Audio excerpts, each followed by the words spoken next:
दिल्ली में लाल किले के पास हुए बम धमाके के बाद अचानक पाकिस्तान और बांग्लादेश में भी कई धमाके हुए हैं। बांग्लादेश में तो एक के बाद एक 11 बम फोड़ दिए गए हैं। ये नया बवाल क्या है वो आपको इस वीडियो में बताएंगे। दरअसल मोदी ने भूटान में खड़े होकर कहा कि षड्यंत्रकारियों को भारी कीमत चुकानी पड़ेगी। पीएम मोदी की इसी चेतावनी को पाकिस्तान ऑपरेशन सिंदूर 2.0 की शुरुआत मान ही रहा था। धमाके के बाद बांग्लादेश में भी धमाके शुरू हो गए। ढाका में 11 अलग अलग जगहों पर देसी बम फेंके गए, कुछ बसों को जला दिया गया। अब सवाल है कि दिल्ली के बाद अचानक पाकिस्तान और बांग्लादेश में धमाके क्यों हुए। बातचीत हो रही है, खुदा की कसम से नाज़रीन कानों में से धुआं निकाल रही है। वो जमीन को इस हद तक नाज़रीन गर्म कर चुका है, गैर मामूली डेवलपमेंट। बांग्लादेश के अंदर नाज़रीन 11 धमाके हुए। तो इस वक्त राइट नाउ जब यह वीडियो देख रहे हैं, बांग्लादेश का दारुल हुकूमत ढाका हाई अलर्ट और कैमरे में आकर बातचीत हो रही है और उधेड़ा जा रहा है कि क्या हो रहा है। खौफनाक किस्म की गुफ्तगू और बातचीत हो रही है। गार्डियन इस वक्त मेरे सामने ओपन है। गार्डियन से लेकर जितना भी इंटरनेशनल मीडिया है, इंडियन मीडिया, पाकिस्तानी मीडिया इस खबर को कोट कर रहा है कि टीटीपी। अफगानिस्तान की मीडिया के मुताबिक आसिम मुनीर ने भारत की प्रतिक्रिया से बचने के लिए पाकिस्तानियों की ही बलि दे दी है।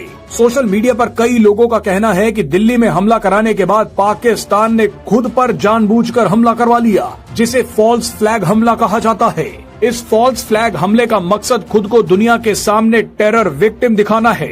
हो सकता है कि बांग्लादेश में भी कुछ ऐसा ही हुआ हो, क्योंकि बांग्लादेश इस वक्त पाकिस्तान के साथ हर भारत विरोधी गतिविधि में शामिल है। फिलहाल तो इस बात से भी इनकार नहीं किया जा सकता कि दिल्ली हमले में पाकिस्तान के साथ साथ बांग्लादेश भी शामिल हो। ऐसे में भारत के संभावित पलटवार को टालने के लिए पाकिस्तान ने खुद पर हमला करवा दिया। ये भी संभावना जताई जा रही है कि पाकिस्तान ने जानबूझकर लाल किले के पास हमला करवाया ताकि भारत को जंग के लिए उकसाया जा सके। इस हमले एक चिश्ती, क्या अब हम सीज फायर को प्रैक्टिकली खत्म समझें? रिजीम खुलकर सामने आ चुकी है और अब यूं लग रहा है कि भारत की ईमा पर जो एक खेल रचा रखा था, अब उसके बाद वो खुलकर सामने आकर खुलकर खेलने का फैसला कर चुके हैं। इंडिया का दारुल हुकूमत दिल्ली हाई अलर्ट है, क्योंकि दिल्ली के अंदर धमाका हुआ है रेड फोर्ट के सामने। इस्लामाबाद नाज़रीन मेन जगह G11 कचहरी हिट हुई है, लिहाजा इस्लामाबाद हाई अलर्ट है। अफगानिस्तान का दारुल हुकूमत नाज़रीन काबुल हाई अलर्ट है। उसकी वजह यह है कि दहशतगर्द जिन्होंने पाकिस्तान के अंदर ये सब कुछ किया वो काबुल के अंदर मौजूद है, लिहाजा एक हाई अलर्ट नजर आ रहा है और बड़ा खौफनाक किस्म का सीक्वेंस और पैटर्न नजर आ रहा है। लेकिन अपने बच्चे खा रही है। पाकिस्तान का बदबूदार मीडिया, टेलीविजन मीडिया नाज़रीन, जिसने झूठ बोला, जिसने जालिम की सौलतकारी की, बल्कि नंगा होकर ना चाहे मैंने पैसा दिखा मेरा मूड बने, ये किरदार नाज़रीन पाकिस्तान के मीडिया ने किया है। मेरे बहुत सारे नाज़रीन जर्नलिस्ट, साफी, दोस्त, जानने वाले हैं। आप यकीन माने कि वो कहते हैं कि हम घरों में जाकर रोते थे, हम धाड़े मार मार कर रोते थे कि हम कितना ज्यादा झूठ बोलकर आए, हम कितना ज्यादा फ्रेब करके आए।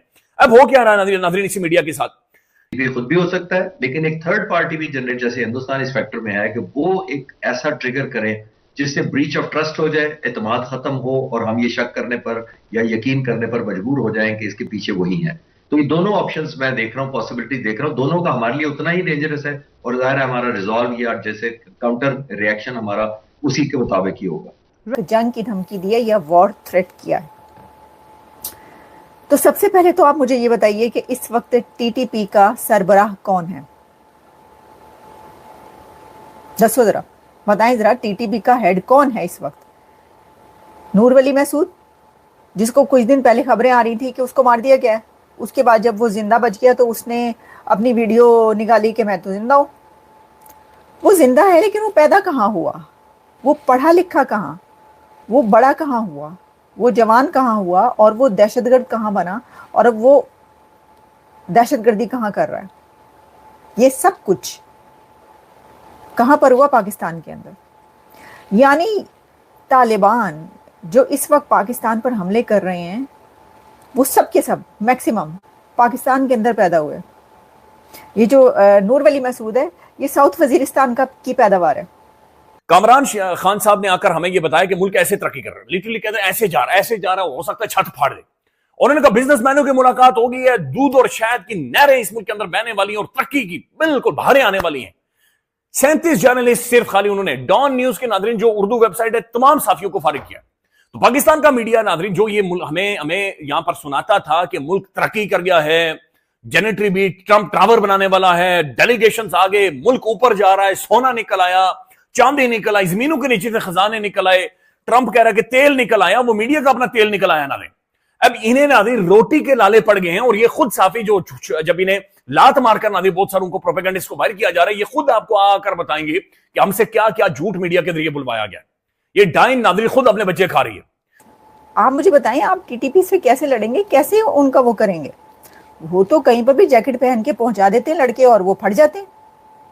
इस पर बड़ी फिल्में बनी हुई हैं। ये जो तैयारी करवाते, बल्कि मेरा ख्याल है 1000 नाइट्स या इस तरह की एक बड़ी ज़बरदस्त मैंने मूवी देखी जिसमें वो दिखाया उन्होंने, इंग्लिश मूवी है वो, कि ये जो तैयार करते हैं खुद कुछ को, इसका क्या तरीका है। बड़ी खौफनाक फिल्म है वो। वैसे तो हम बोलते रहते हैं, हम इसके ऊपर बात करते रहते हैं, जब आप इसकी गहराई में जाते हैं और आपको पता चलता है कि ये कैसे उनको बनाते हैं खुद कुछ, तो आप खौफजदा हो जाते हैं देखते हैं कि भाई ये क्या है, क्या हो रहा है वहाँ पर, ये क्या कल्चर है वहाँ का। आपको पता है खुद कुछ बम्बार के हाथों पे मेहंदी तक लगाई जाती है। चलें, ये तो मैं एक और तरफ निकल जाऊंगी। इसकी वजह ये है कि ये जो भी है, तो जी ये है सूरत हाल। ये मैंने आप नमस्कार दोस्तों। तो दोस्तों, दिल्ली में हमला क्या हुआ, मानो क्या पाकिस्तान क्या बांग्लादेश, सब लोग अपने ही देश पर ये लोग हमले करवाने लगे हैं। लेकिन इनका कहना है कि ये सब रॉ करवा रहा है। दरअसल दोस्तों, पहले पाकिस्तान के इस्लामाबाद और वहां के कॉलेजों में हमले हुए, लेकिन अब बांग्लादेश में बैक टू बैक 11 जगहों पर बम ब्लास्ट हुए हैं, जिसके बाद बांग्लादेश में इस समय हाई अलर्ट जारी हो गया है। अफरा तफरी मची हुई है कि अचानक से ऐसे कैसे हो गया, और इनका इल्जाम सीधा भारत पर है। लेकिन दोस्तों, भारत पर जैसे ही हमला हुआ, इन लोगों ने खुद पर भी हमले करवा लिए ताकि दुनिया इन पर क्वेश्चन न कर पाए। और इन दोनों के अलावा दोस्तों एक देश है टर्की, जो कि भारत में जो हमला हुआ है उसका बताया जा रहा है कि टर्की से जो ये आतंकवादी थे अभी फिलहाल में ही लौटे थे। कहीं ना कहीं इसका ताना बाना टर्की से भी जुड़ता हुआ नजर आ रहा है, क्योंकि टर्की में भी मीटिंग हुई थी ऐसा बताया जा रहा है। और अब बांग्लादेश में 11 जगहों पर हमले होना तो मानो पाकिस्तानियों के लिए भी खौफ का मातम है कि कहीं भारत हम पे हमला ना कर दे। जबकि दोस्तों, बिना भारत के हमला किए ये लोग अपने आप पर खुद पर हमला करवाकर अपने ही लोगों को बेवकूफ बना रहे हैं। क्योंकि दोस्तों, जब भारत को करना होगा तो भारत ब्रह्मोस भेजता है, ना कि सुसाइड बॉम्बर। तो दोस्तों, वीडियो को लाइक कीजिए, शेयर कीजिए, चैनल को भी सब्सक्राइब कीजिए। चीफ ऑफ जनरल स्टाफ है lieutenant general retired Mohammad Saeed, उन्होंने भी एक बड़ी इंपॉर्टेंट स्टेटमेंट दिया और उन्होंने कहा कि आइंदा चंद दिनों में दहशतगर्द मजीद शहरों की तरफ बढ़ने की कोशिश कर सकते हैं। और इस्लामाबाद में दहशतगर्दी का मकसद जो है वो अफरा तफरी फैलाना है ताकि लोग सिक्योरिटी कंसर्न्स के तनाजुर में, आई थिंक कि ये एक बहुत बड़ी डेवलपमेंट है। खबर आ रही है भारतीय आर्मी चीफ के हवाले से कि उन्होंने आज बाज़ाब्ता तौर पर ऐलाने जंग कर दिया है पाकिस्तान के खिलाफ। पाकिस्तान पर हमला करने का हुक्म जारी कर दिया गया है। चीफ ऑफ आर्मी स्टाफ जो भारत के हैं उनकी जानिब से ये ऐलान सामने आया है। ये उनकी स्टेटमेंट्स तो आपके सामने रखी जाएंगी, लेकिन एलओसी के ऊपर जो महाज तैयार हुआ है अब ऑपरेशन सिंदूर का जो दूसरा फेज है उसके हवाले से जो चीफ ऑफ आर्मी स्टाफ की जानिब से कहा गया है कि अब हम कौन कौन से हथियार इस्तेमाल करेंगे, इंडिया क्या करने जा रहा है, आज उनका माइंड क्लियर हो गया है। और फिर किन किन शहरों को टारगेट किया गया है, किन किन शहरों पर हमले किए जाएंगे, इस हवाले से भी आज भारत का प्लान सामने आया है। ये तमाम तर डिटेल्स आपके सामने रखी जाएंगी कि जंग आपकी दहलीज पर आकर खड़ी हो गई है। ये एग्जैक्टली वही सूरत हाल बनी हुई है जो ऑपरेशन सिंदूर से पहले बनी हुई थी। अब 2.0 से पहले भी इंडिया ने वही